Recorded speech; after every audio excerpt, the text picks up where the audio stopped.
Bonjour et bienvenue sur les clés de la réno. Vous vous lancez dans la rénovation ? Alors vous êtes au bon endroit. Les clés de la réno, c'est le podcast qui vous accompagne tout au long de votre projet pour aménager et décorer la maison ou l'appartement qui vous correspond. Je suis Alison, aujourd'hui architecte d'intérieur et décoratrice. Je vous propose ici mes conseils et mes astuces pour transformer votre projet en un intérieur beau, chaleureux et fonctionnel dont vous serez fiers. Je suis passée par là. Je sais ce que c'est que de devoir gérer une rénovation en plus de son quotidien. C'est pas toujours une partie de plaisir, mais ça en vaut tellement la peine au bout du compte. Seul ou avec un invité, laissez-moi vous aider à simplifier les étapes, vous apporter les clés dont vous avez besoin pour que votre projet se passe au mieux. Imaginez, vous saurez enfin par où commencer et comment faire les bons choix. Retrouvez-moi aussi sur Instagram, c'est tout simplement les clés de la réno podcast pour encore plus de partage et de retour d'expérience. Allez, on y va ?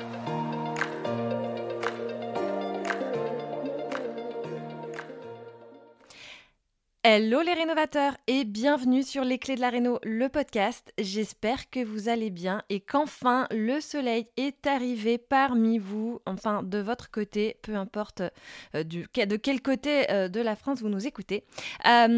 Aujourd'hui, on se retrouve donc pour un nouvel épisode Summer Vibes, un de ces épisodes qui doit justement vous emmener en vacances et vous faire profiter un peu du soleil et d'une jolie rénovation comme on les aime.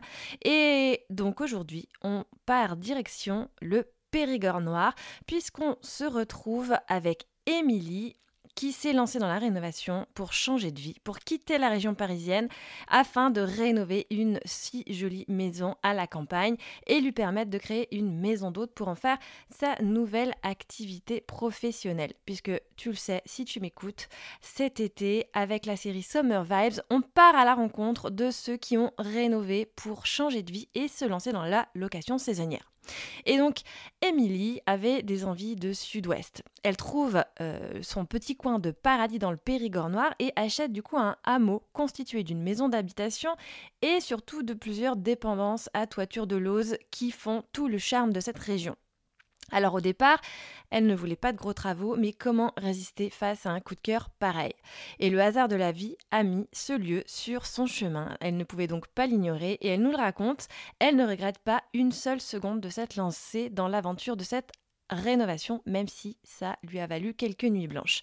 Parce qu'effectivement, il y a eu quand même quelques rebondissements. De cette fameuse toiture en lauze qui était en bon état au démarrage et qui en fait s'est avérée ne plus l'être du tout, d'un changement de maître d'œuvre en cours de route, en passant par donc nécessairement un dépassement de budget imprévu qui remet tout en question. Bref, ce n'était pas de tout repos, mais comme toujours, ça en valait la peine. Et ce qui m'a plu avec ce projet, c'est comment on peut créer un intérieur chaleureux, lumineux et confortable, tout en conservant l'esprit des lieux et en récupérant un maximum de matériaux anciens.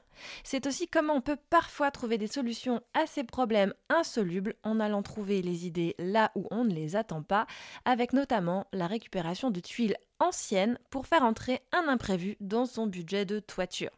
Avec Émilie, on a donc beaucoup parlé de l'importance de bien constituer son équipe au démarrage de son projet, parce qu'effectivement, c'est bien d'avoir de belles idées, mais c'est mieux d'être bien entouré pour les mettre en œuvre, d'où l'importance de bien choisir son équipe de rénovation, quitte à prendre son mal en patience pour gagner du temps au bout du compte. Je t'invite comme toujours à aller sur le compte Instagram pour voir plus d'images de la maison Belle Issue et si tu souhaites donc séjourner quelques jours dans ce lieu incroyable, c'est sur bellestu.com que ça se passe. Cet épisode est une rediffusion, peut-être que tu l'as déjà écouté l'année dernière, mais si ce n'est pas le cas, ou même si ça l'est d'ailleurs, je suis sûre que tu retrouveras des pépites pour t'inspirer davantage dans ton projet de rénovation. Merci et belle écoute! Bonjour Émilie, alors d'abord un grand merci d'avoir répondu présente à mon invitation. Je suis vraiment ravie d'être avec toi ici aujourd'hui pour que tu nous racontes l'histoire de ta rénovation.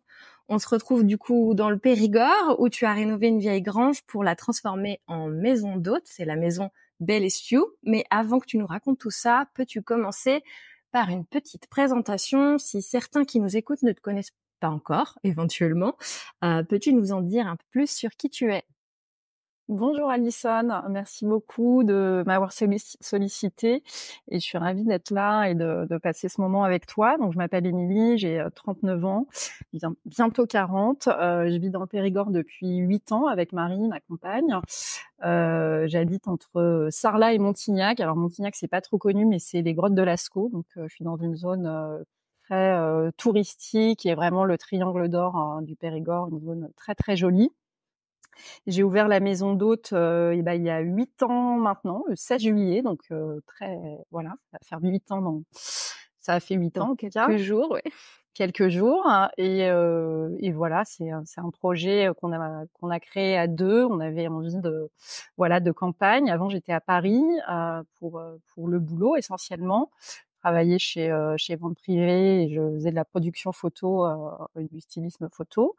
Et voilà, envie de changer de vie, envie d'avoir une entreprise à soi, et donc du coup voilà, gros coup de cœur pour le Périgord. Il n'y avait pas d'attache familiale particulière parce que moi je suis originaire de Normandie, avec des attaches plutôt en Bretagne, et donc ça a vraiment été le projet qui a fait qu'on est arrivé par ici pour créer la maison Bellestiou. D'accord. Et alors du coup, tu nous dis, c'était en 2015, c'est ça? Si Exactement, je fais les ouais, bons c'est ça. calculs? Oh, exactement D'accord. ça. La signature était en 2015, les premières visites étaient fin 2014, parce qu'il y a toujours des temps évidemment incompressibles. Donc première visite de mémoire, ça fait quand même septembre 2014 et arrivée janvier 2015. Il a tout de suite, quasiment immédiatement, une rencontre avec le maître d'œuvre, enfin le premier maître d'œuvre, puisqu'il y a eu il y a eu quelques rebondissements dans cette aventure de travaux. Et puis oui, tout de suite, on s'est mis au boulot parce qu'il y avait ce projet pro pour moi en tout cas. C'est mon activité seule, hein, il y a une autre activité.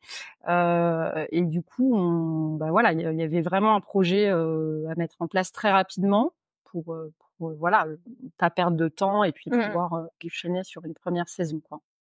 Oui, du coup, si je comprends bien, quand vous dès la recherche, enfin dès le projet initial, en fait, l'objectif c'était de te créer une activité, professionnelle aussi en trouvant, cette Exactement. Ouais, rénovation? ouais, ouais. Il y avait pas de mouvement, enfin en tout cas, on n'enclenchait pas de mouvement de partir si moi je pouvais pas créer ce projet-là, puisque c'était vraiment voilà, le but du jeu de venir à la campagne, c'était que moi je puisse ouvrir aussi cette maison d'hôte.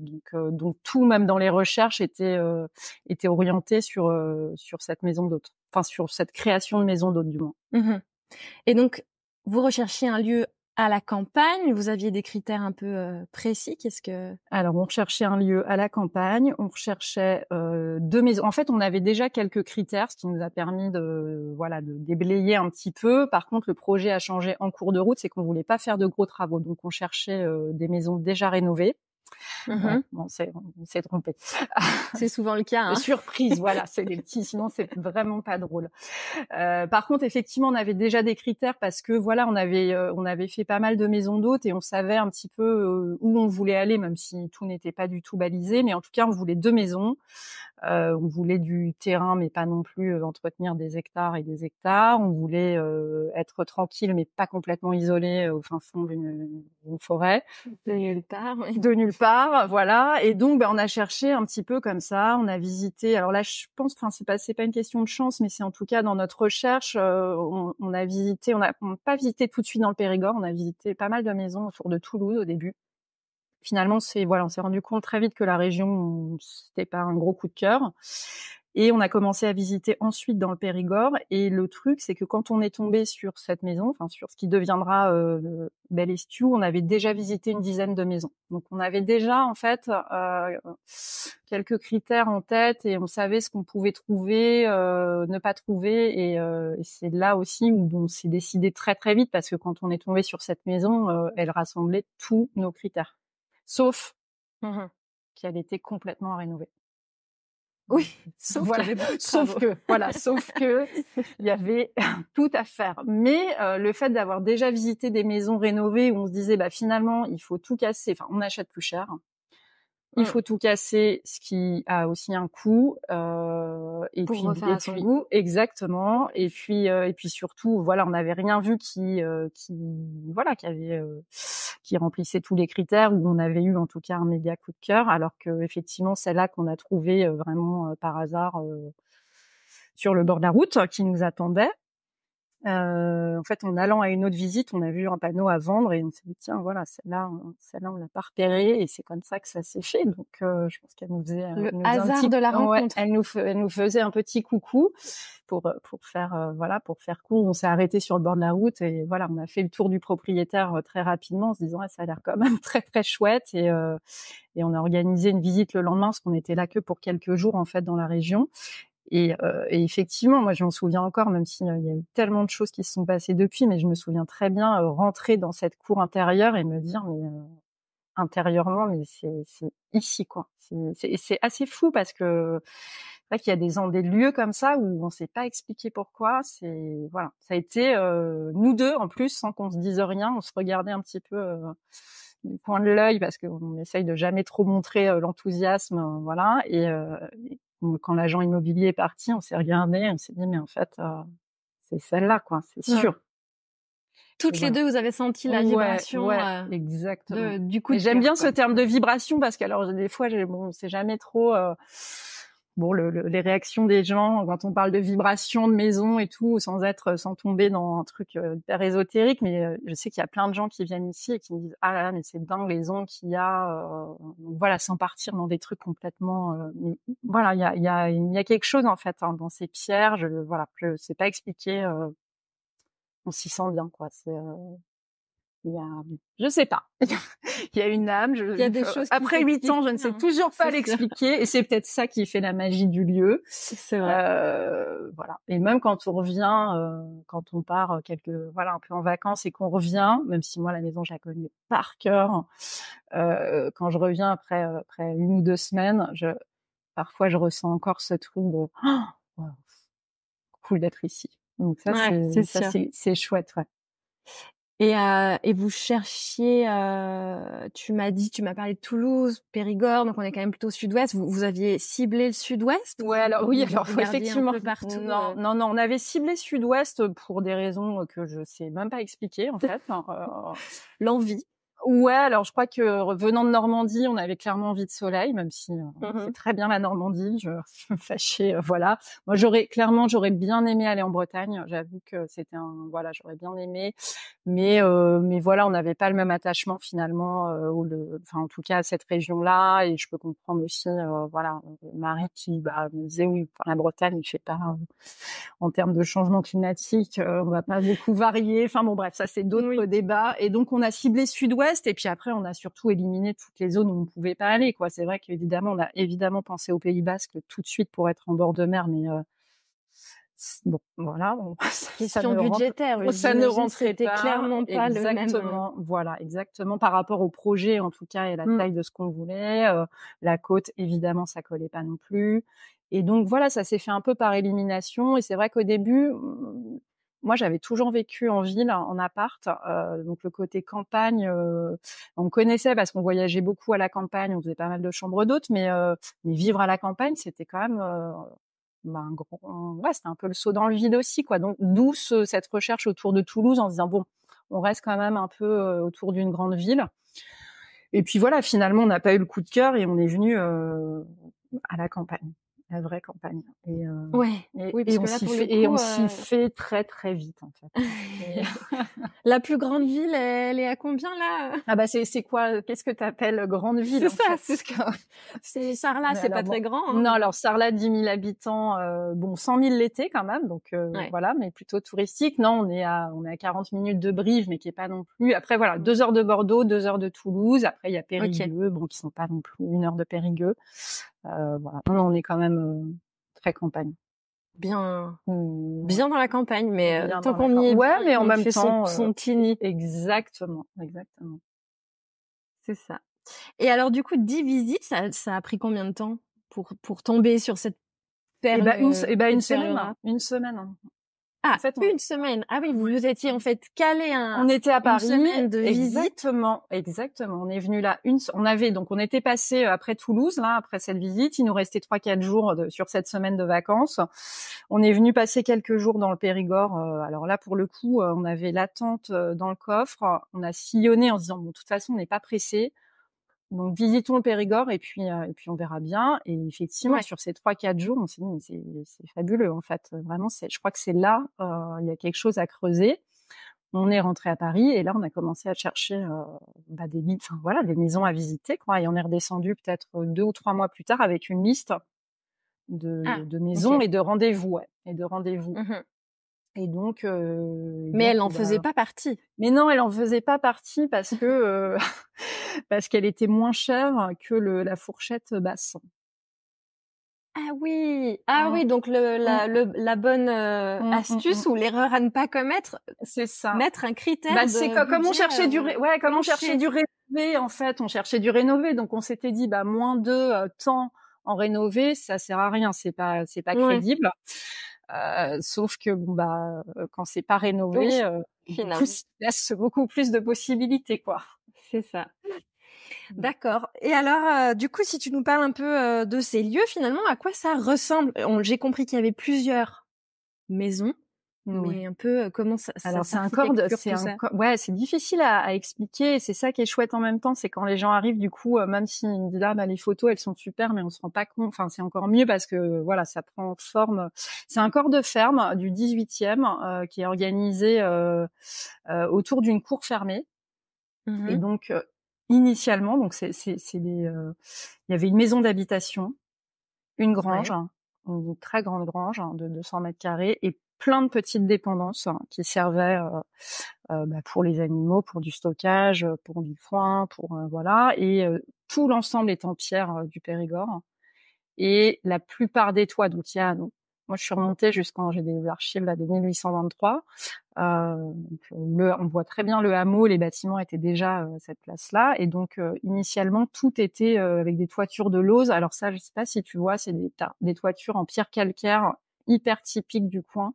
C'est des toits très jaunes quand ils sont neufs et noirs, très noirs. Oui, ce qui est encore le cas de la maison d'LSU, en fait. Du coup. Oui, c'est ça, ouais, légèrement arrondi, un peu, non? Ouais, enfin un peu comme tu vois ça sur les Trullo en Italie. Tu vois ça. Enfin, il y a plusieurs régions où il y a ce type de matériaux, mais qui se perd de plus en plus parce que compliqué à entretenir, onéreux, pas beaucoup d'artisans non plus, mais ça donne un cachet fabuleux, voilà, à l'ensemble, quoi. Et donc oui, c'est organisé autour d'une cour fermée, et puis on a alors la maison, elle est traversée par un petit chemin de rando, c'est un ancien hameau, en fait. Donc nous, on a une partie et il y a quasiment le double à coller qui appartient à notre propriétaire qui n'en fait pas grand-chose actuellement. Donc on n'est pas vraiment de voisins. Et donc il y a la partie jardin qui est de l'autre côté de ce petit chemin avec un tilleul qui doit être là depuis 300 ans, je pense, qui surplombe toute la cour. Et initialement, alors j'ai retrouvé dans des papiers de vente, il y avait je ne sais combien d'hectares attachés à cette ferme. Et puis je pense qu'au fur et à mesure des années, des ventes, nous on a récupéré un terrain de 2500 mètres carrés. Qui du coup fait qui est pas voilà, l'ensemble en tout avec la maison fait 3200, je crois, et le jardin du coup fait 2500. Ce qui, quand on est arrivé, on s'est dit ah là là, mais c'est pas du tout suffisant, voilà. Vous qui vouliez pas entretenir ce jardin. Voilà, à l'entretien maintenant. Bon, moi finalement c'est déjà pas mal. Ouais, parce que exactement, parce que surtout dans le cadre d'un projet de maison d'hôte où ça doit être voilà, nickel tout le temps. Tout le temps, c'est ça. Donc encore quand c'est pour soi et que l'herbe elle est haute, on se dit c'est pas grave, en fait, je ferai la semaine prochaine. Pour une maison d'hôte, c'est pas trop possible, il faut que ça soit quand même un peu voilà, tout le temps régulier, tout le temps pareil, et donc c'est pas mal, en fait, déjà. C'est pas mal. C'est sûr. Et alors, comment vous avez organisé les espaces dans ces différents... Et du coup, il y a eu plusieurs phases. Donc la première phase de travaux qu'on a réalisée quand on a acheté, évidemment, on pouvait pas habiter ici. c'était Oui, c'était inhabitable. tout Ouais, non. Alors la grange était vraiment une dans grange, son c'est-à-dire qu'il y avait jus, un gros. Ouais, alors c'est même. Ouais, je pense que même pire. l'expression n'est même plus. Voilà, bon. Maintenant on voit des trucs, mais non, là c'était c'est un jus bien, un bon jus quoi. Mmh. Ouais. Donc la grange c'était donc un grenier à foin. Donc il y avait pas d'étage, enfin il y avait un plancher, mais voilà, juste un plancher. Toiture et murs étaient bons. Par contre, voilà, c'est ça aussi par contre qu'on a vérifié avant d'acheter évidemment. On a fait venir un maître d'œuvre qu'on a trouvé, je vais pas dire sur les pages jaunes, mais presque, et qui est venu, qu'on a rencontré par hasard, et qui est venu, qui nous a dit voilà, le mur, toiture, tout ça c'est bon, parce qu'effectivement on pouvait pas non plus se lancer. Enfin, on n'est pas experte du tout, donc Mmh. on voulait pas non plus acheter un truc qui allait s'écrouler. Un an après, donc ouais, voilà, même s'il y a eu quelques surprises, mais bon. Globalement, voilà, ça c'était sain pour la plupart, et donc ouais, une grange de 200 mètres carrés complètement rénovée, Mmh. pas d'assainissement, pas d'électricité, enfin il y avait un fil électrique qui nous pendouillait, pas d'eau courante. Et la maison d'habitation, du coup, elle n'était plus habitée depuis une dizaine d'années, et donc la famille qui a occupé la ferme pendant plusieurs générations, vivait là de façon rustique, on va dire. C'est-à-dire qu'il y avait Ouais. voilà, pas de chauffage. En fait, dans le Périgord, il y a ces grandes cheminées qu'on appelle des cantous, donc qui est là dans la cuisine, qu'on a réussi à garder, mais c'était voilà, ils se chauffaient avec ça. Le parquet posé sur la terre, donc vraiment pas utilisable. Et tous les autres espaces étaient des granges. Et même ce qui deviendra la piscine, en fait, était un bosquet. Donc voilà, l'ensemble extérieur avait un super potentiel parce que les bâtiments étaient à la bonne place. Il y avait plein de petites touches qui faisaient très ferme et qu'on a réussi à garder. Mais tout l'intérieur était à imaginer, en fait. Mmh. Bon, c'était chouette en même temps, ça vous a permis Bah de ouais, mais je crois que ouais, tout de suite, en fait, ça nous a hyper stimulés, en fait. c'est ça, carte C'est blanche. ouais, et c'est là où on s'est dit que finalement on avait fait le bon choix et qu'on avait bien fait de changer notre fusil d'épaule. C'est que finalement très très vite, là où on avait du mal à se projeter dans des maisons déjà rénovées, là finalement très vite on s'est dit ah mais en fait là on peut faire ça comme ça comme ça comme ça, et c'était plus simple en fait finalement à imaginer. Et Donc donc si c'était je comprends deux bien, blocs. vous avez, oui, c'était 2 blocs, donc principalement la maison d'habitation et la grange. Ça, c'est la première phase, ce qui nous a occupés pendant 1 an et demi. Et puis après, il y a eu d'autres rénovations dans le temps. Mais voilà, la première phase de gros chantier, la plus grosse phase, c'est celle-là. C'est maison OK. d'hôtes et maison d'habitation et piscine et tout le technique, quoi, mettre de l'assainissement, voilà, des Oui, parce choses que pas du coup, vous très avez créé les chambres d'hôtes dans une des maisons et dans l'autre, dans la c'est grange, ouais. vous dans la grange Exactement, ouais. et vous habitez l'autre partie.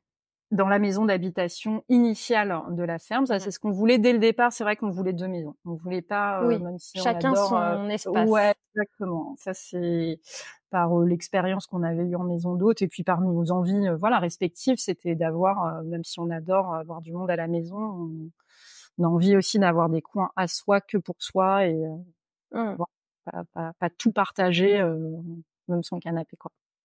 c'est sûr. Et du coup, vous avez combien de chambres? Chambres d'hôtes, j'entends? Alors, il y a 3 chambres. Dans la maison d'hôtes, il y a 3 chambres. C'est une grange qui fait 200 mètres carrés, qui est organisée donc sur 2 niveaux, enfin un niveau en l'occurrence. Il y a un rez-de-chaussée où il y a salon-cuisine tout ouvert, hein, Mmh. d'un seul espace. Là, il y a 100 mètres carrés, et il y a 100 mètres carrés à l'étage où il y a 3 chambres. OK. Il y a 2 chambres de 30 mètres carrés, une chambre de 20 mètres carrés, et puis après il y a un petit espace technique. Par contre, on a 5 mètres de hauteur sous plafond, quoi. Sympa. Parce qu'on a effectivement toute la hauteur, hein, de la grange, donc ça c'est chouette. On a Ouais. réussi à garder en fait le peu d'éléments qu'il y avait, mais après tu verras forcément un peu dans les photos, les quelques éléments qui restaient, parce que c'était une étable en fait, donc il y avait des mangeoires, pas grand chose, mais il y avait on a réussi à garder toutes les poutres, hein. Mmh. Toute la sous-face de plancher et d'époque, hein, quasiment, pas dans la cuisine, mais dans la partie salon. Tout ce qu'on a pu garder qui ramenait en fait à cette ferme, on a gardé.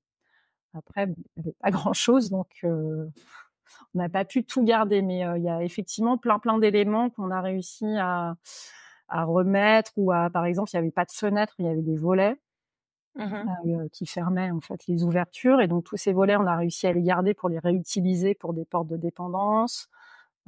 Chez nous, bon bah le parquet, c'était un beau parquet en chêne mais qui avait hyper vieilli forcément, qui avait jamais été entretenu, je pense. Mais on a réussi à le récupérer pour faire des appuis de fenêtre, des contre-marches, voilà. On a essayé du mieux possible avec le peu qu'il y avait à récupérer De tout essayer tout de réutiliser. garder en fait. Moi, ce qui m'intéressait au-delà de réutiliser, même si je trouve ça génial de pouvoir réutiliser, mais c'est surtout de conserver l'esprit en fait. C'est Mmh. d'amener quelque chose évidemment de moderne et nouveau et de confortable, mais qu'on sente encore que voilà, il y a une histoire qui est vieille en fait, vraiment. Il y a une Mmh. trace, voilà. Et ça, c'est chouette parce que je pense qu'on a réussi à le faire avec des petites touches, des petites choses qui traînent par-ci par-là et on sent un peu, enfin moi je le sens en tout cas, je pense que les autres aussi, mais voilà, on sent que ça a vécu quoi. Il y a, il y a pas que nous depuis 8 ans, il y a vraiment tous Ouais. les gens qui Ce qui sont est passés extrêmement par important, effectivement, exactement. surtout.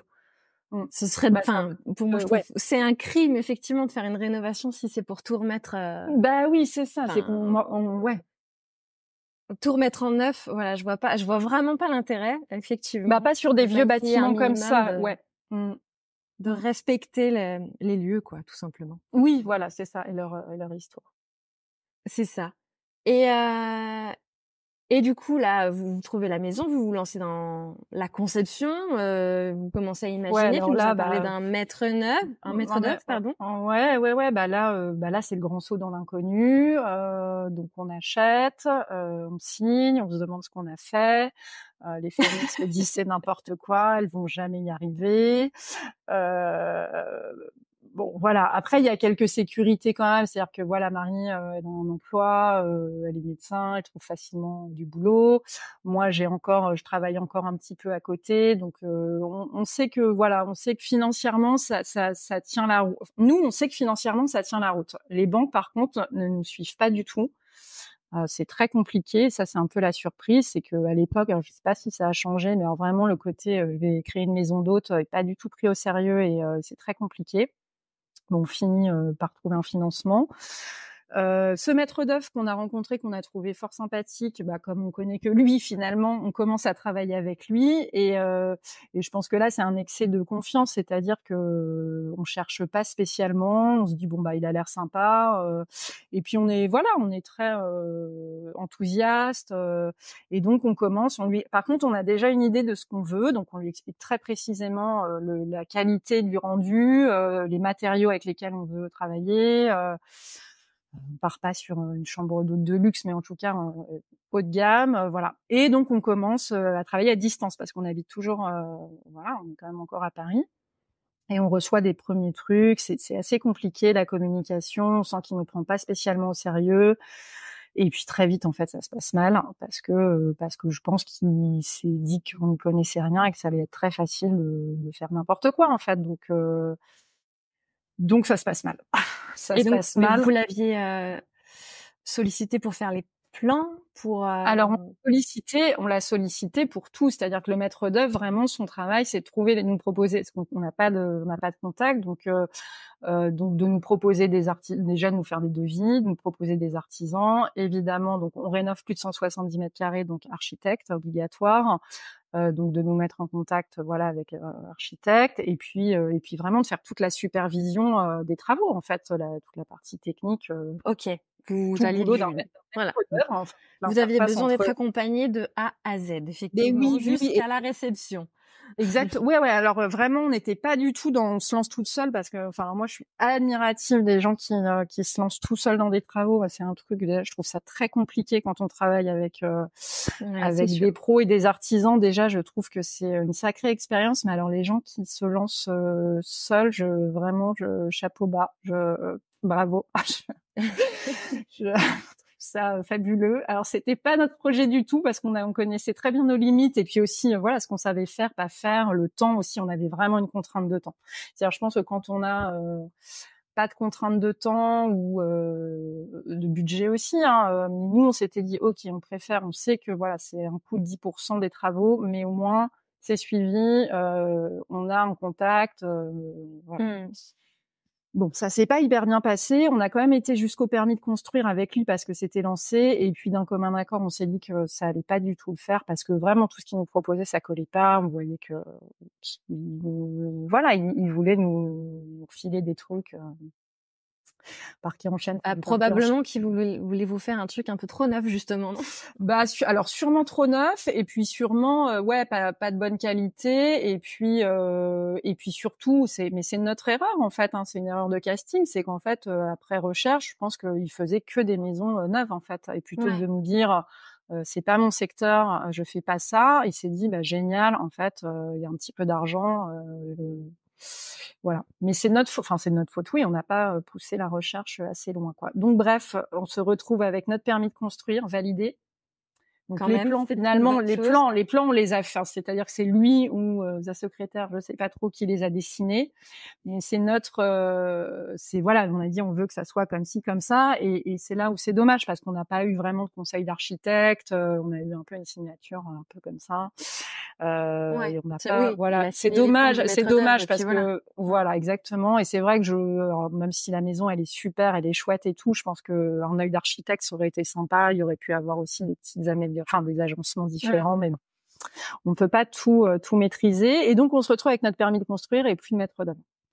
Donc là, petite nuit blanche, voire plusieurs, et donc on se dit mais comment on va faire en fait, on a déjà, enfin le prêt est lancé, c'était un peu la cata quoi, et donc on se dit ok, il faut qu'on trouve un maître d'œuvre qui accepte de reprendre sur ce qu'on a déjà, et puis un maître d'œuvre qui fasse de la rénovation ancienne quoi.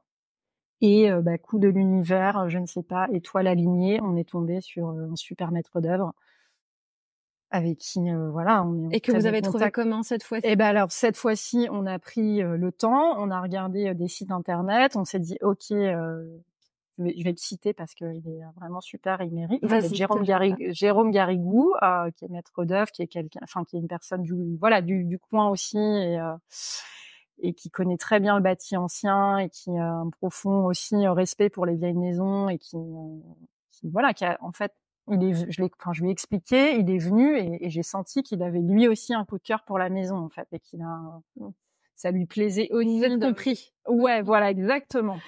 Et donc en plus challenge, c'est-à-dire que je lui ai dit bah Mais voilà. c'est vrai que si c'est aussi un truc qu'on peut dire, c'est que finalement ça se sent. Enfin, quand on est un Ouais, peu attentif aux signes ou aux vibrations aussi humaines finalement, ouais. le feeling, comme avec Mmh. n'importe qui, hein, ça se sent. Et quand on vient parler du projet dans lequel on a envie de mettre tout son cœur à quelqu'un, bah ça se sent en fait si on est aligné ou s'il est à côté de la plaque. Et il faut Ouais, y après rester. ouais, non mais je suis entièrement d'accord. Après ce qui est dur, c'est quand, enfin, je vois avec la preuve, moi je suis assez sensible à ce genre de choses et tout, mais c'est vrai que la première visite ou le premier maître d'œuvre, pour moi, c'était tellement énorme le projet d'achat, d'imagination, que je me suis pas voilà, méfiée, enfin en tout cas j'étais pas attentive à ça à ce moment-là. Et effectivement, je pense que tu as raison, c'est un point fondamental, c'est déjà de se sentir bien avec la personne avec laquelle on va travailler pendant des années ou des mois C'est sûr.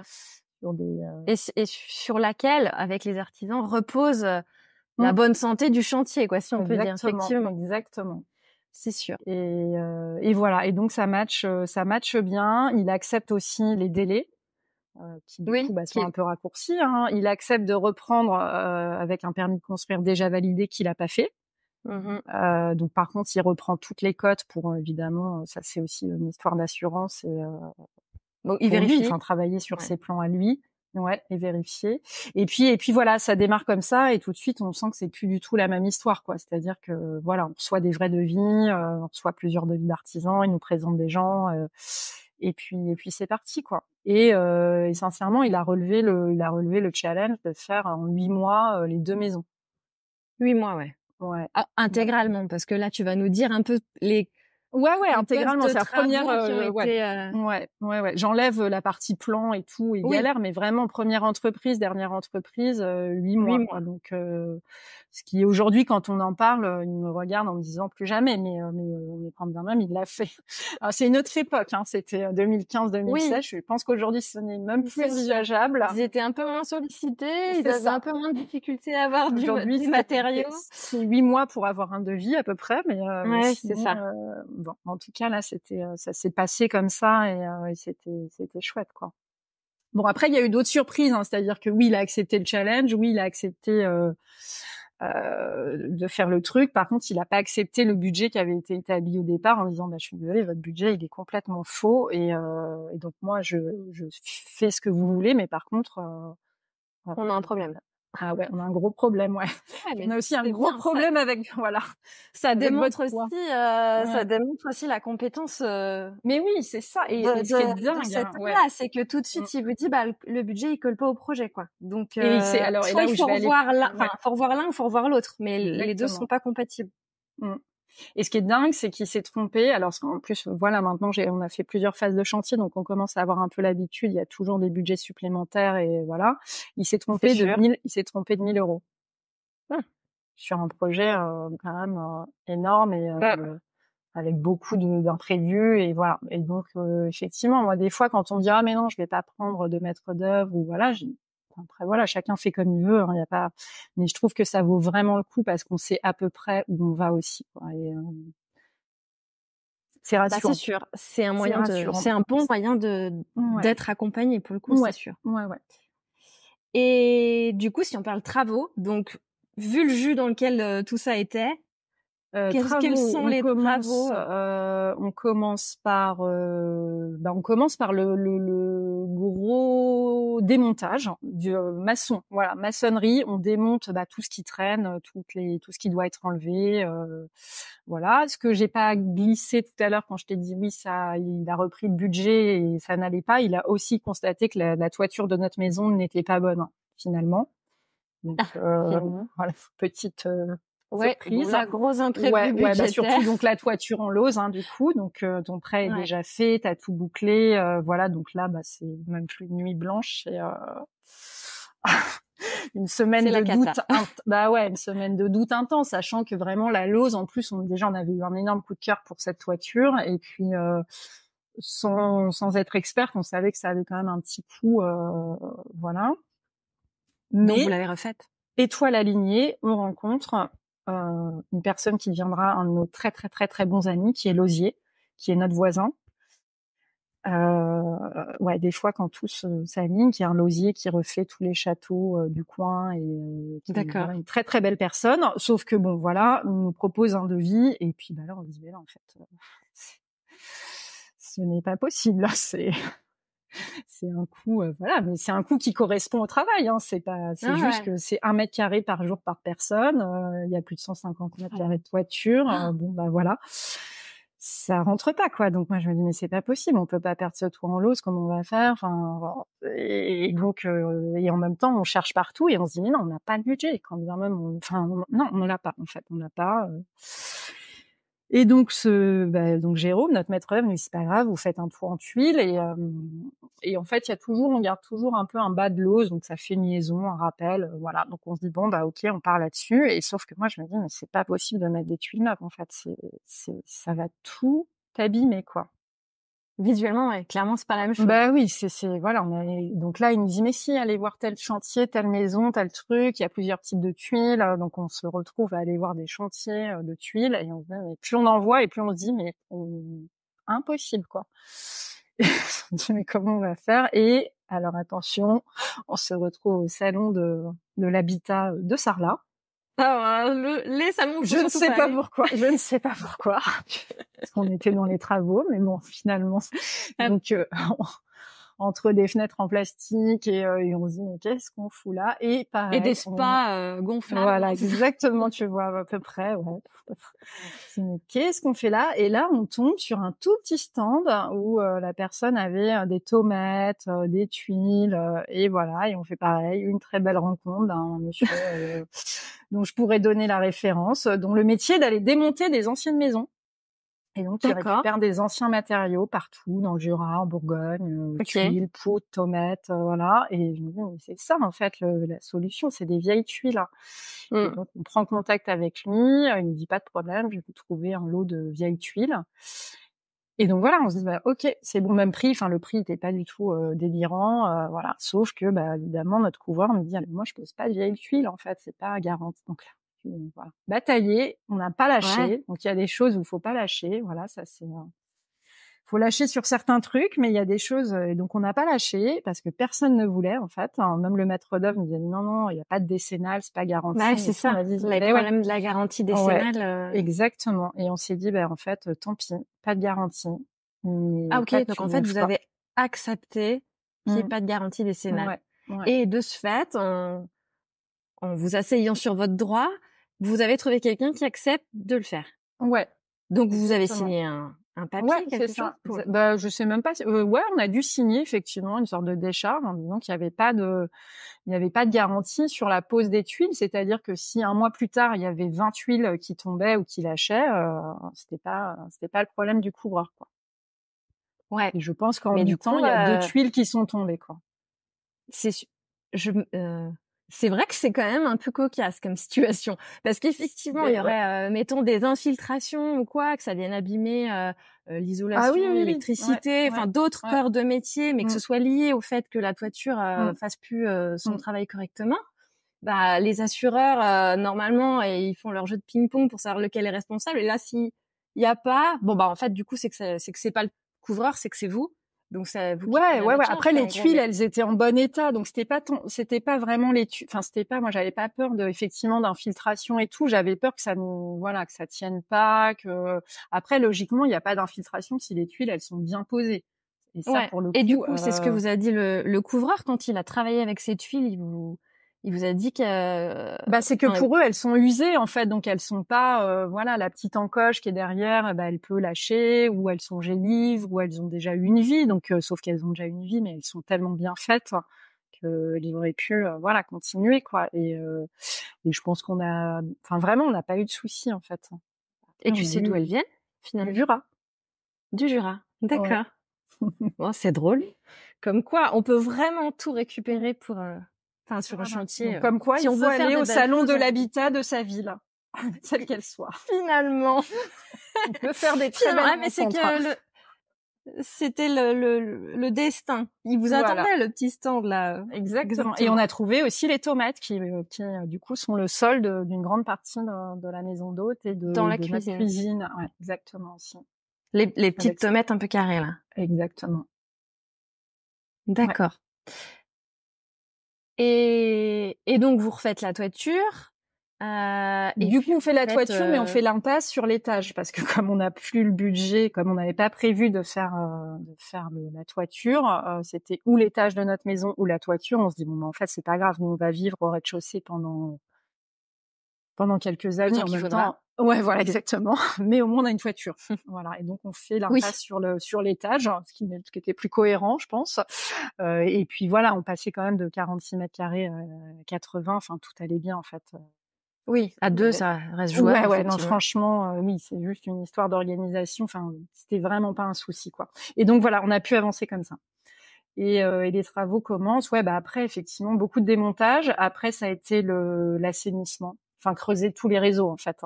Donc c'est Mmh. une partie vraiment impressionnante. Et puis là, en plus, on est au cœur de l'hiver. Il y a des tractopelles partout. Il y a de la boue sur 20 centimètres. On a une réunion de chantier toutes les semaines. Et des fois, on arrive, on se dit, mais qu'est-ce qu'on fait là? Et C'est donc là, fou, vous quoi. aviez déménagé? Vous habitiez à Là, en fait, on habitait dans un gîte qu'on avait trouvé pas très loin parce que donc la maison pas habitable. Et il faut savoir qu'ici, déjà à l'époque, très peu de locations longue durée. ouais. Parce que beaucoup de locations Oui, saisonnières, c'est sûr. que bah, dans l'idée, on était parti sur 1 an de travaux, donc on s'est dit oui, 1 an, emménager, ouvrir des lignes, des comptes, des compteurs, on trouve un meublé et en fait, on n'a pas trouvé quoi. On n'a pas trouvé, donc on a fini dans un village vacances, enfin une sorte de village vacances dans un petit gîte. On ne payait pas de mine, hein, mais où en plus on était obligé de déménager l'été parce que bah forcément. Voilà. comme dans toutes les zones touristiques, voilà, les bonnes locations de septembre à mai. Je vois bien que toi tu parles, parce que du coup j'ai failli habiter dans ce genre de location là en arrivant au littoral. Oui, c'est quand même pas hyper pratique. Non. D'accord. Et donc du coup vous êtes dispo pour la réunion hebdomadaire parce que vous êtes sur place finalement. Voilà, c'est ça. C'est que moi je continue à travailler un peu en freelance au tout début et très vite je me rends compte qu'il faut que je sois là. Que si je veux pas louper des trucs, qu'il y a beaucoup, moi un peu naïvement, je me dis bon bah ok, il y a un maître d'œuvre, je vais donner les directions, et mais en fait non, pas du tout. En fait, c'est toutes les semaines, voire tous les jours, il y a des décisions à prendre.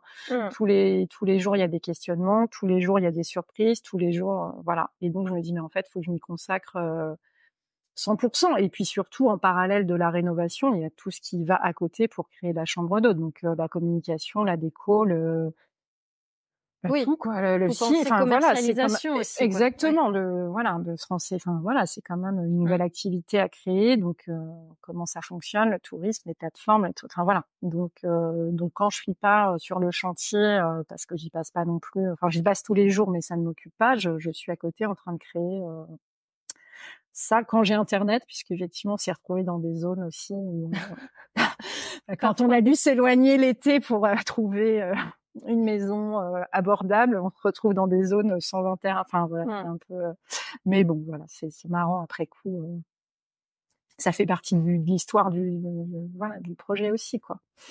Et donc si tu nous listes un peu tous les corps d'État qui sont intervenus, donc on a parlé du couvreur, du maçon, terrassement.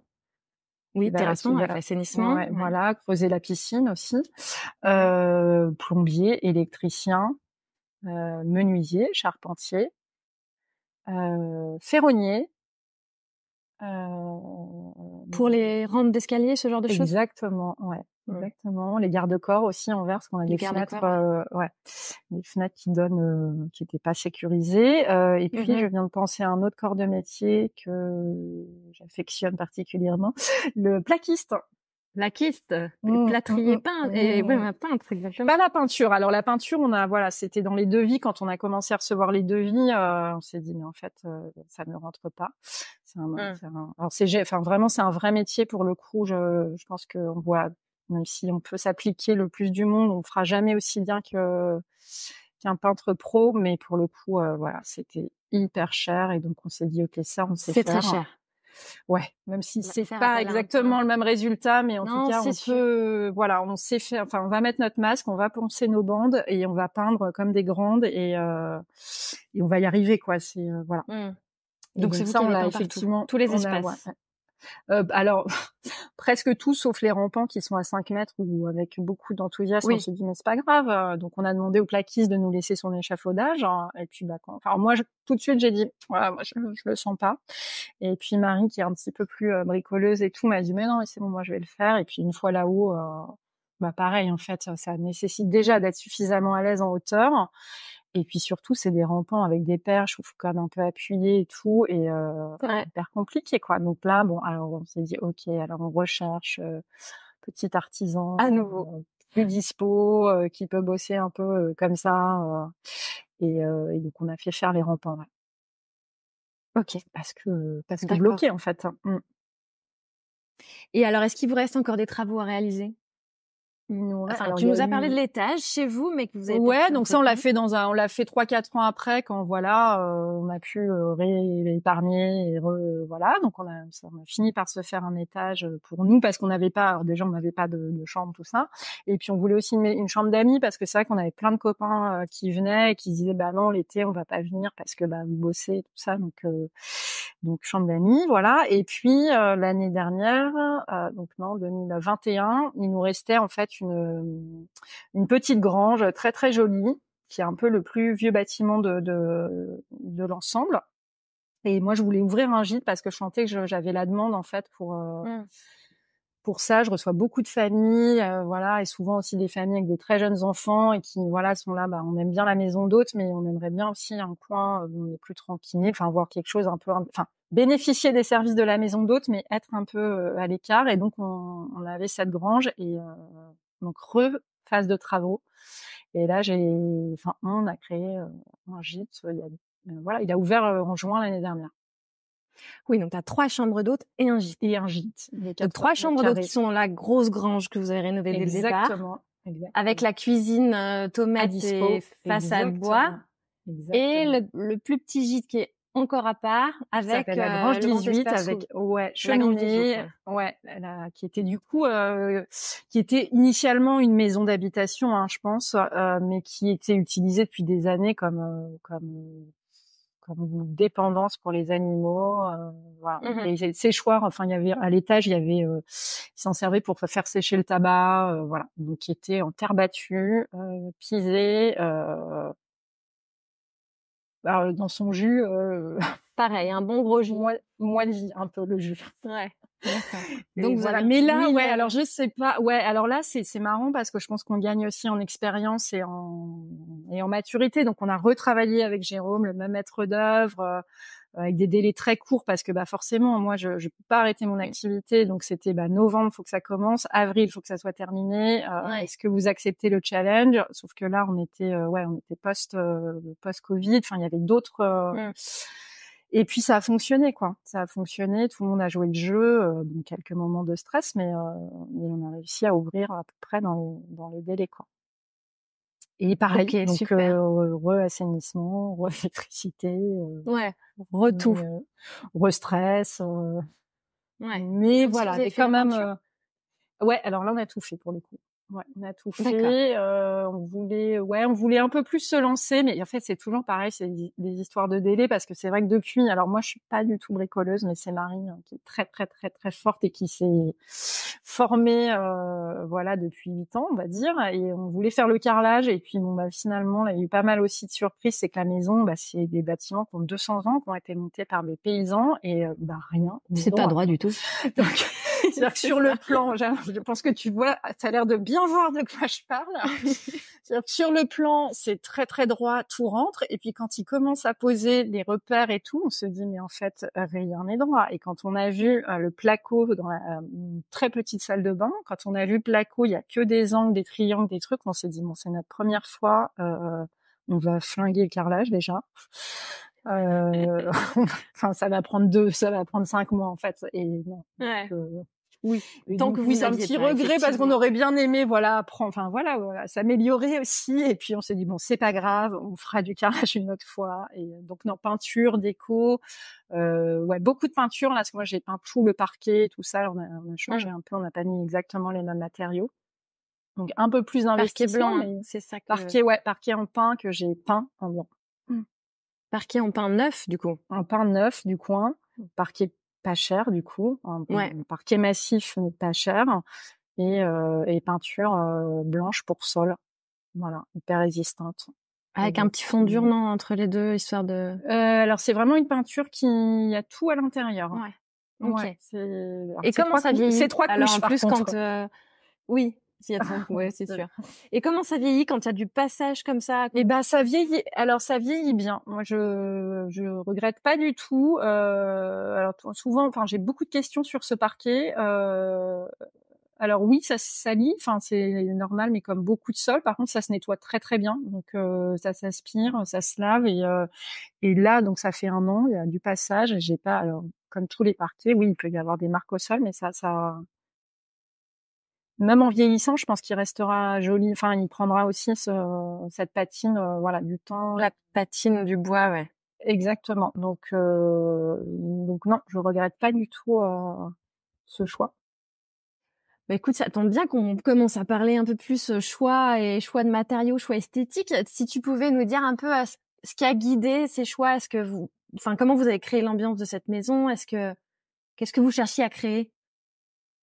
Alors du coup, on voulait vraiment trouver en tout cas un style campagne. Après, on aime toutes les deux la déco, on adore chiner et tout. Donc ça, on avait déjà, mais on n'est pas dans un style extrêmement précis avec des références.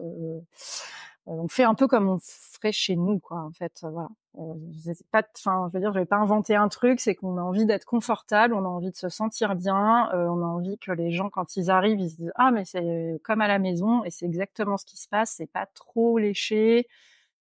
c'est robuste et voilà. Après, et on n'est pas parti sur des choses ultra contemporaines parce que ça s'y prêtait pas du tout et que c'est pas trop notre style non plus. Mais on est resté sur des matériaux hyper bruts, donc du bois, de la tomate.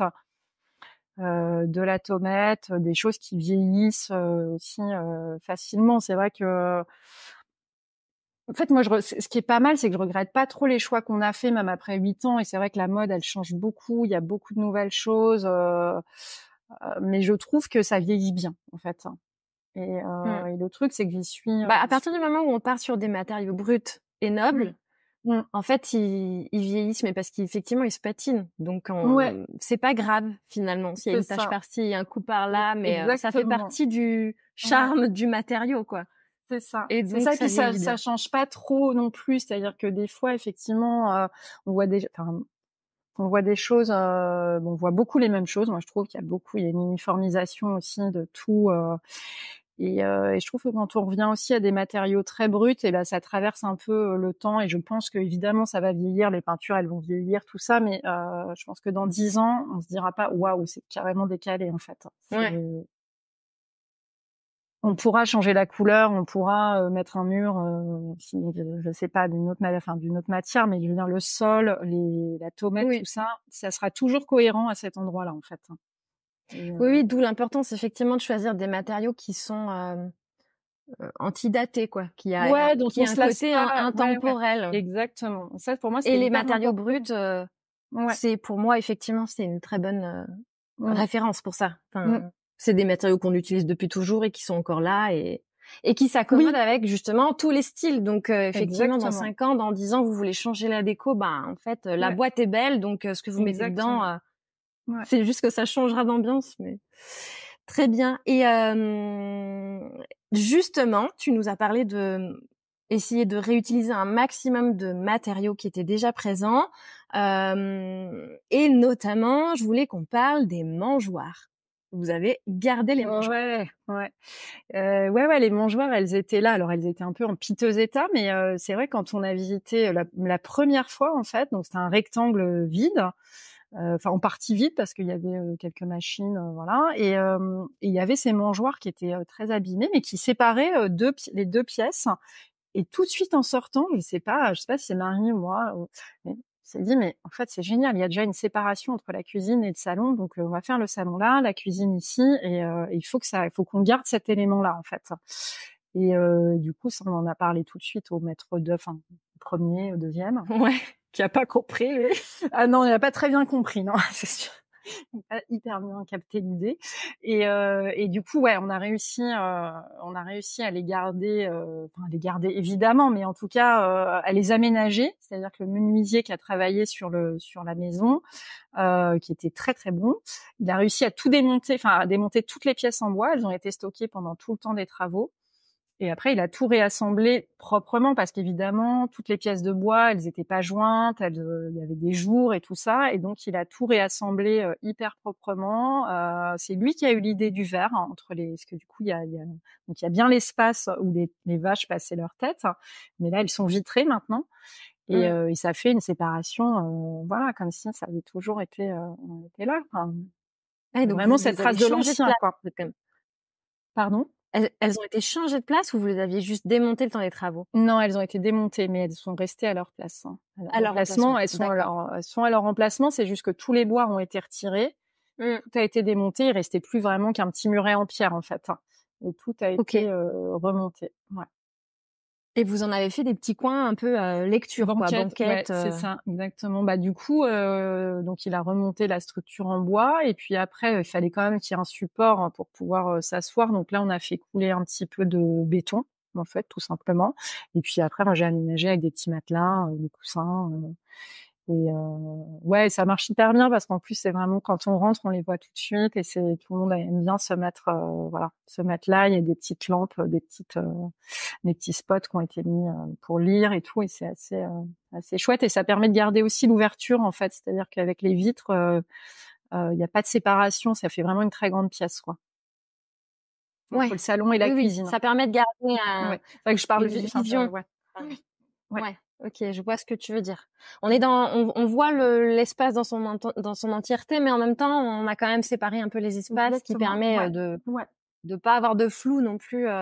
Oui, c'est ça. Puis même des odeurs ou voilà, c'est-à-dire que la cuisine, on peut vraiment la fermer, mais elle est vitrée, donc ce qui fait qu'on a toujours une vue quand même sur cet espace, quoi. Et donc là, c'est la cuisine avec les parois. Là, c'est la cuisine commune. Les façades ouais. C'est en ça. bois. Ouais, exactement. Non, ça c'est les façades en bois. Oui, alors les deux cuisines sont en bois, donc c'est sûr. Oui, tu me parlais de la grange. Oui, mais non. Alors je pense que c'est la cuisine avec les façades en bois plutôt brutes et le plan de travail en pierre noire. Exactement, une magnifique cuisine maison du monde. C'est vrai.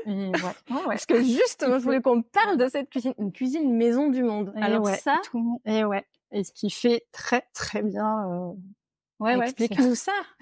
Pareil, c'est-à-dire que c'est des budgets où on avance et on a toujours des goûts. Enfin, je sais pas de toi, mais moi, à chaque fois que je regarde un truc, j'aime toujours le truc le plus cher en fait. Je sais pas pourquoi. Et, oui, effectivement. Voilà, et donc on regardait plein de cuisines parce que vraiment c'est une pièce. On se disait faut vraiment que ce soit important et tout. Et donc à chaque fois on se disait est-ce qu'on l'a fait faire, est-ce que et le maître d'œuvre nous disait bon on verra à la fin la cuisine. Et puis sauf qu'à la fin il y avait plus trop d'argent en fait. Enfin, il n'y avait plus le budget pour faire une cuisine sur mesure.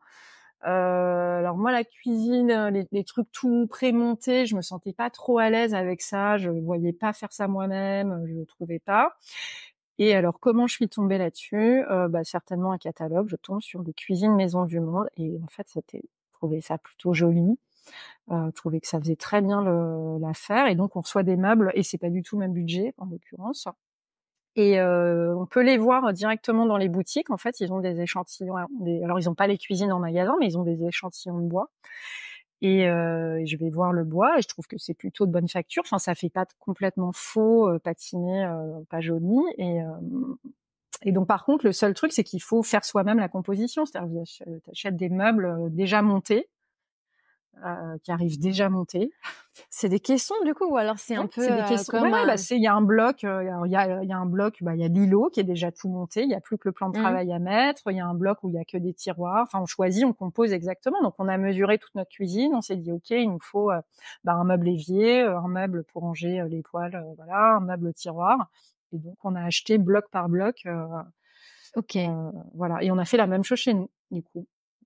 D'accord. Dans notre maison perso et voilà, et franchement elles vieillissent, elles se patinent aussi comme toutes les cuisines, mais voilà, et c'est effectivement plan de travail il est en pierre, je crois que ça s'appelle de la pierre bleue ou un truc comme ça. Et c'est Maison du Monde aussi qui fournit le plan de travail ou vous êtes allé Non, Maison du Monde, tout est fourni, les plans de travail est séparé, donc il faut et voilà, et sincèrement c'est de bonne parce qu'en plus vous avez un évier qui fait timbre en pierre.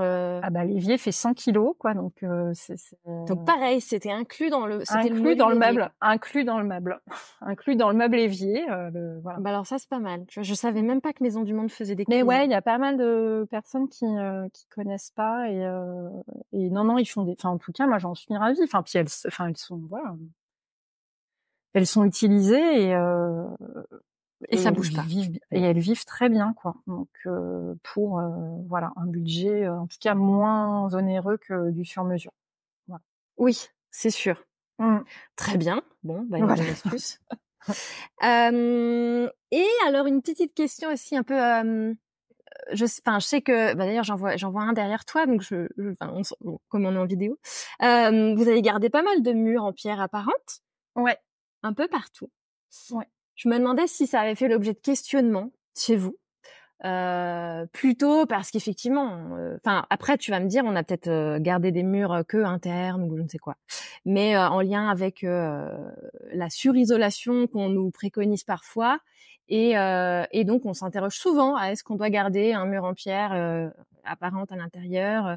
Est-ce que vous vous êtes posé ce genre de questions ou finalement pas trop? Alors oui, alors tout de suite on s'est dit que l'idée d'avoir des vieilles maisons, des vieux corps de ferme, s'il n'y a plus de pierre à l'intérieur, c'est, ce qu'on disait tout à l'heure, c'est garder aussi le style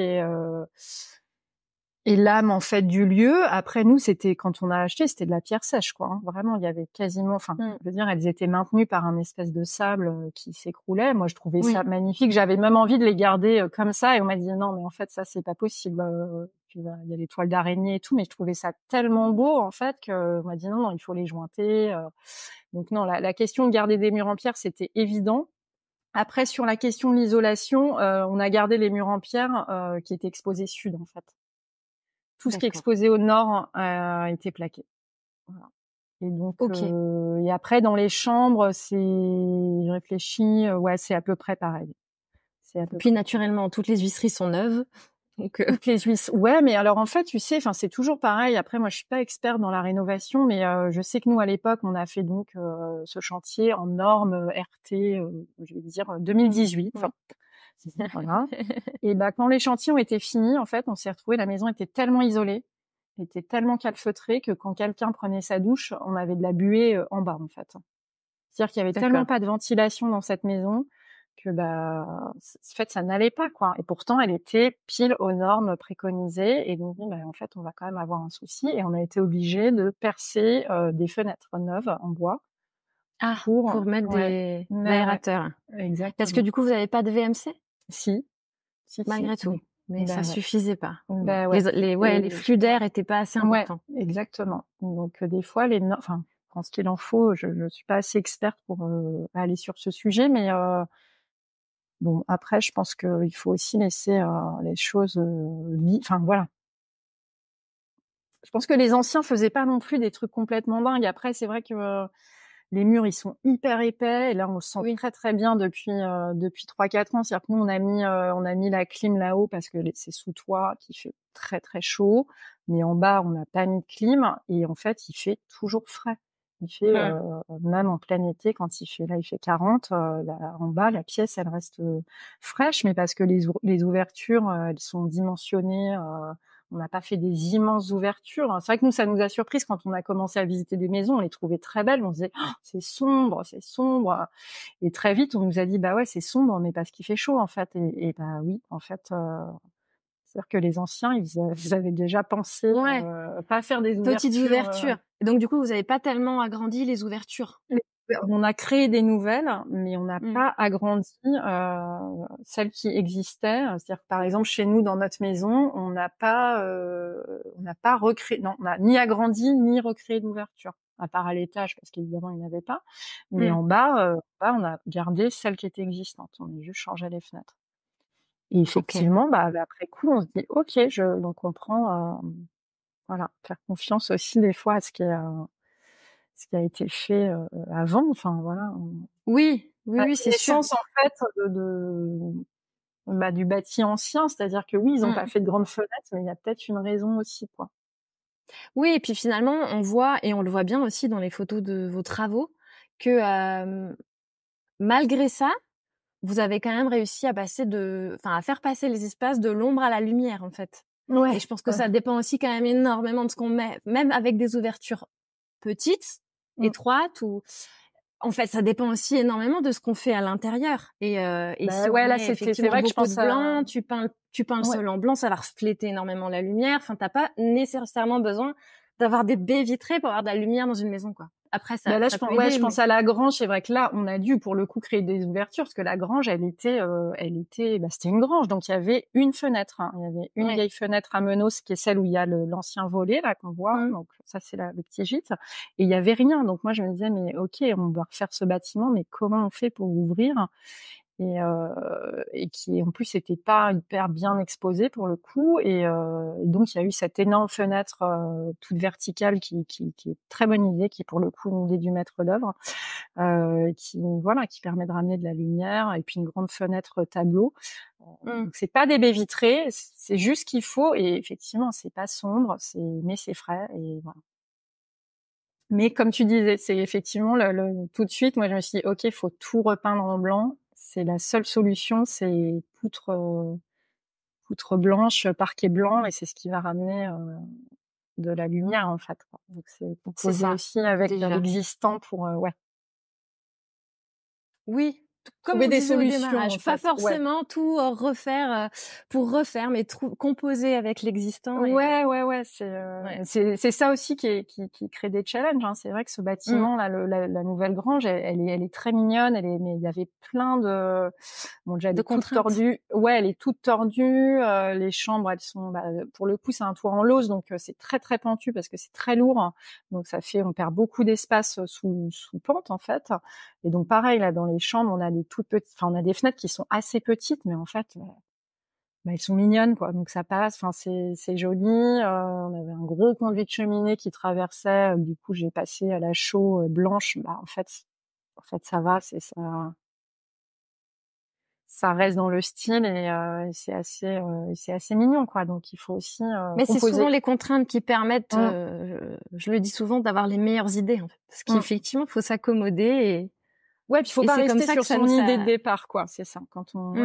C'est vrai qu'il y a eu plein de surprises. Je m'attendais à ce que ça soit beaucoup plus grand, et quand ça a commencé à prendre forme, je me suis dit, ça va jamais rentrer. Enfin, ça va être ridicule, en fait. Et puis, non, de toute façon, c'est comme ça. Donc, il faut Est-ce que vous trouver pouvez accueillir combien de personnes dans cette grange? Elle fait, il y a 4 personnes. Quatre personnes. Il y a 2 chambres. Mais c'est vrai que sur plan, oui, non, mais ça, en plus, ça va très bien, hein, mais c'est toujours les rêves de grandeur de la campagne. Toujours. Puis c'est vrai que les autres chambres sont très très grandes pour le coup et sont très volumineuses. Donc là, d'un seul coup, je me suis dit mais ça va pas du tout en fait. Donc, du coup... Et puis non, c'est un autre style, ça a un autre charme. On est dans un petit cocon un peu, mais voilà, faut aussi soi-même se dire ok, on remet en perspective, on reste pas campé sur une idée et puis voilà, relativisons. C'est ça. Écoute, ça tombe bien parce que du coup, vu qu'on est dans le quart d'heure des bons conseils, on arrive à la fin de l'épisode et la question que je pose toujours un peu à mes invités à la fin, c'est justement si tu devais en retenir qu'un, c'est quoi le conseil que tu donnerais à ceux qui ont envie de se lancer dans la rénovation? Un conseil, c'est super dur. Je crois qu'en tout, de façon très générale, il faut être bien entouré. Voilà. Être bien entouré dans son côté perso, c'est-à-dire voilà, parce que c'est une vraie voilà, c'est une épreuve, enfin c'est une épreuve. Non, c'est une aventure, on va dire. C'est une aventure humaine. Mais c'est vrai que c'est un peu Couple, les montagnes amis, russes émotionnelles, donc ça. c'est sûr que ça remet en question quand même pas mal de repères dans le couple, dans le lieu de vie, enfin surtout quand il y a un déménagement, et c'est sûr que et puis bien s'entourer des artisans, enfin voilà, en tout cas pour les personnes qui veulent travailler avec des professionnels, voilà, de pas hésiter aussi à comme tu disais au début quoi, s'il y a pas le feeling, ça viendra pas en fait. Donc, non, c'est sûr. Dès le départ, s'entourer des bonnes personnes avec qui on se sent bien, et quitte à prendre un peu de temps, et voilà, mais trouver c'est du temps gagné à la fin en fait. C'est exactement et du budget gagné à la fin aussi. Parce prendre que je un pense peu plus de temps au démarrage.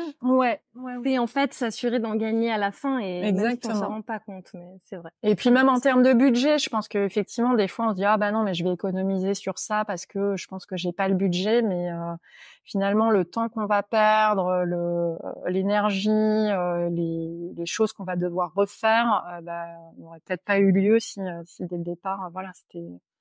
Enfin ça c'est que mon expérience, hein, moi c'est vrai que je suis voilà, s'il y avait d'autres chantiers, je bosserais jamais sans maître d'œuvre en tout cas.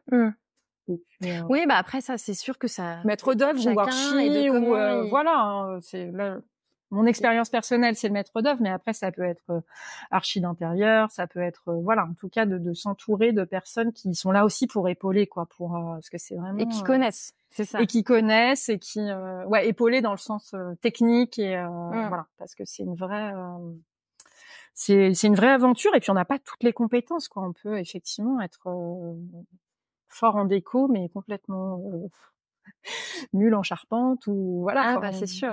Hein, on n'est pas tout à fait. Après voilà, il y a des super bons qui arrivent à tout faire et bravo, mais c'est vrai que voilà, connaître ses limites, beaucoup de temps. Voilà, c'est ça, connaître ses limites et se dire ça je sais faire, ça je sais pas faire, et à qui je peux faire appel, et puis voilà, et voilà, s'il y a un conseil en tout cas de ce que moi j'ai pu vivre sur ces différents chantiers, je pense que voilà, c'est la grande aide d'avoir aussi, on fait des trucs, à la fin on se dit oui c'est la maison, mais non c'est la maison de toute une équipe qui a qui travaille, voilà c'est la maison de savoir constituer son équipe. Ouais, il y a plein de trucs évidemment, on a 1000 idées, on a mis 1000 trucs de cœur et tout ça, mais effectivement la fenêtre c'est le maçon qui l'a faite, les escaliers c'est le menuisier, l'ensemble c'est le maître d'œuvre qui, voilà, et donc ça c'est aussi nous, on est là, on dit oui, on dit non, on dit ça, je suis pas d'accord, mais c'est un travail d'équipe au final. Ouais, c'est vrai. Et est-ce que tu aurais du coup des conseils de ressources, de comptes Insta ou de bouquins qui vous auraient été utiles pendant votre projet? Alors, à l'époque, en tout cas, on lisait beaucoup la presse déco, donc voilà. Après, des comptes Insta, il y en a tellement, il y en a. Ouais. J'ai même pas, je pourrais pas t'en citer un vraiment, mais c'est vrai que moi j'utilise beaucoup Insta et Pinterest pour la décoration, ou en tout cas pour chercher des inspi. Après, ce que je te disais un peu tout à l'heure, c'est vrai que maintenant j'ai l'impression, alors je sais pas si c'est parce qu'on voit trop d'images, j'ai l'impression de voir tout le temps la même chose et je trouve ça un peu triste en fait. Des fois on se dit ah mais j'adore ça, ouais mais en fait c'est parce que je l'ai vu 45 fois que est-ce que j'aime vraiment, ou c'est juste que mon œil s'est habitué à voir ça, et que bah du coup j'ai l'impression que j'essaye aussi des fois de me dire non c'est en fait je pense qu'il faut s'imprégner. Bon déjà on a ses propres goûts et je pense qu'il faut s'imprégner de plusieurs sources, que ce soit à la fois Pinterest, Instagram, la déco, mais aussi les voyages, aller chercher un peu dans les souvenirs, aller moi je sais qu'il y a plein, voilà, on a la chance de voyager, et à chaque fois je me dis ah mais tiens ça, tel tissu, tel truc, tel aménagement, ça pourrait peut-être, et voilà, stocker tout ça et essayer après de traduire un truc un peu plus perso, qui du coup est unique en fait, parce que si pour trouver son style, pour trouver son style, voilà, et un style faire son propre mélange. Exactement. Et je pense que c'est ce qui fonctionne et c'est ce qui fait que bah on se dit pas tiens j'ai déjà vu ça, ou sans tomber dans des trucs très très originaux, mais en tout cas voilà, aller chercher un peu partout et puis mettre son propre voilà, il y a au fond de soi qui est que dans sa tête en fait. Et c'est ce qui fera qu'on pourra s'y sentir chez soi déjà de prime abord, et en plus probablement qu'on s'y sentira bien quand on vient chez toi, effectivement. C'est ce qu'on essaye. Bah écoute, merci beaucoup Émilie, on arrive à la fin de cet épisode. C'était vraiment chouette de remémorer ces travaux là avec toi, de parler de ta réno. Merci pour tous tes bons conseils, et je doute pas qu'ils seront très utiles à ceux qui vont écouter cet épisode. J'en profite pour leur indiquer du coup que pour séjourner à la maison Bellestu, on te retrouve sur Instagram bien sûr, mais aussi sur le site internet, donc bellestu.com, et je mettrai tous les liens dans les notes de l'épisode pour qu'on puisse te retrouver et voir les photos de cette belle maison d'hôtes.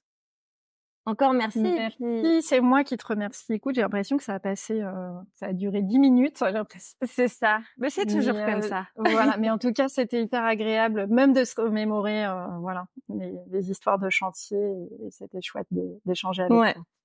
Bah écoute, super. Merci beaucoup. Et puis, à très bientôt. À bientôt. Merci. Si vous avez écouté jusqu'ici, c'est probablement que l'épisode vous a plu. Alors n'hésitez pas à en parler autour de vous, amis, famille, tous ceux qui rénovent sont les bienvenus. Vous pouvez aussi évidemment laisser un commentaire sur Apple Podcast ou une note 5 étoiles sur Spotify. Et si vous souhaitez être informé des prochains épisodes, n'hésitez pas à vous inscrire à la newsletter ou à me suivre sur Instagram. Le podcast, c'est fini pour aujourd'hui, mais je vous dis à très vite pour un nouvel épisode.